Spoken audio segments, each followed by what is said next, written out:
Kolledžisse sattusin nii, et kõigepealt mõtlesin hakata 3D'd õppima omal käel. Ja mäletan, et ostsin hirmus kalli graafikakaardi ja õppisin seda aasta aega. Ja siis sain aru, et see vist ei ole ikka päris see.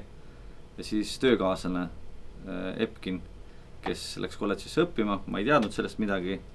Lihtsalt reedel kuskil tuli jutuks juhuslikult, et ta läks kolledžisse ja seal on ka tasuline õpe ja nii ja naa. Ja esmaspäeval olin ma koolis. 2 nädalat oli õppetöö juba käinud. Sattusin kolledžisse õppima, kui käisime enda gümnaasiumi arvutiõpetajaga. Käisime nii-öelda lahtistuste päeval. Tal olid seal mingid tuttavad ja siis meile näidati kõike, mis seal kolledžis toimub. Alates klassiõpetajatest ja lõpetades IT-inimestega siis. Ja siis üks selleaegne IT-admin siis näitas meile mingisuguseid mänge seal ja siis me kõik olime hämmingus sellest, kui palju võib ühes klassis arvuteid olla ja mis nende kõike teha saab.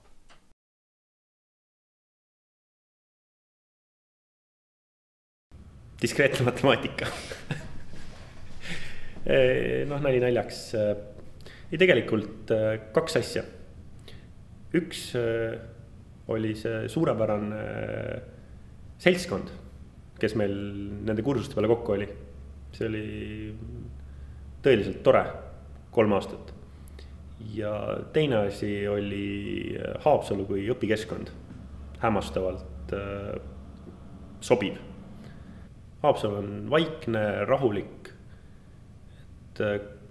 Koht, mis toetab keskendumist, saab ülesannetesse süveneda. Ma tunnen, et see andis 5 vast kindlasti teadmisi ja tulemusi ja kogemust juurde.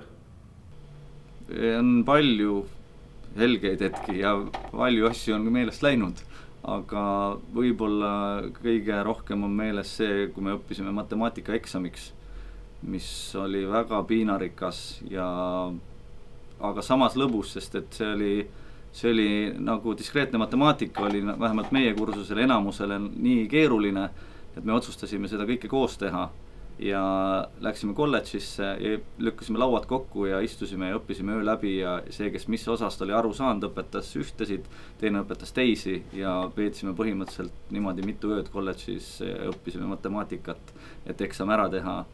Enamus vist said selle tehtud 1, 2 ja 3 peale, ma ei mäleta, kas 4 oli.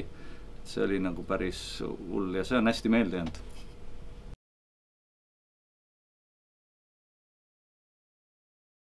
Et mis mulle kolledžis kõige rohkem meeldis, see oligi, kolledž üldse mulle tegelikult selles mõttes meeldis, et ta oli väike ja kõik inimesed, kes seal õppisid, sa põhimõtteliselt puutusid nendega päevast päeva kokku, sa sõbrunesid nendega, sul tuli palju tuttavaid ja see oli nagu intiimsem oli see olukord seal kui suures koolis. Kuna me esimese poolaasta õppisime kolledžis või Tallinnas, siis siin oli küll kirev ja vägev ja teistmoodi, aga samas on see kolledži võlu ongi võib-olla selles, et ta on pisike ja sa saad tutvusi ja mulle ongi meelde jäänudki see, et meil oli hea kollektiiv, super võiks öelda, meie grupp oli nagu viimase peal, et ma arvan, et kellelgi teisel ei ole nii vägev olnud kolledžis kui meil ja need on 2 asja, just see, et kolledž on väike, mis on hea ja just see suhtlusvärk on nagu, mis on meelde jäänud. Haridusel pole absoluutselt midagi viga. See käib sinna asja juurde, aga kui see kõrvale jätta, siis see muu olukord on ka väga äges.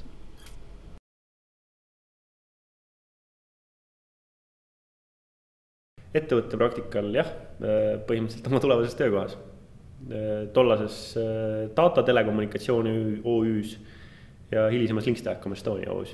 Praktikal, nagu ennem öeldud, kuna mul oli töökoht olemas, siis mul oli väga lihtne, ma läksin praktikale sinna, kus ma töötasin, sest mul ka tegelikult ei olnud töö kõrvalt väga võimalik kuskile mujale minna, sest et mind vajati seal.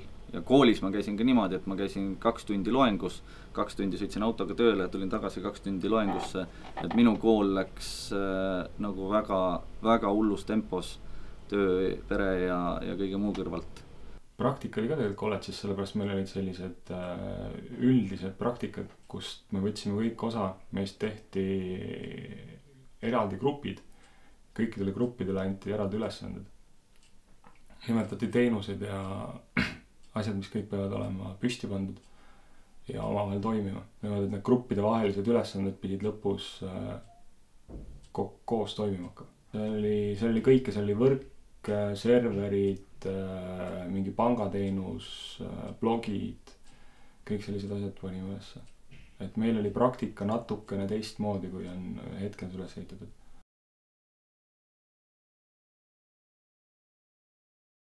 Peale 8 aastat Links Telekomis olen nüüd 5. kuud Elion ettevõtted töötajate nimekirjas. Ametinimetus oli põhimõtteliselt võrguarhitekt. Hetkel pean ise väikest disainifirmat, seda siis, kus me oleme, ja teengi kujundustöid.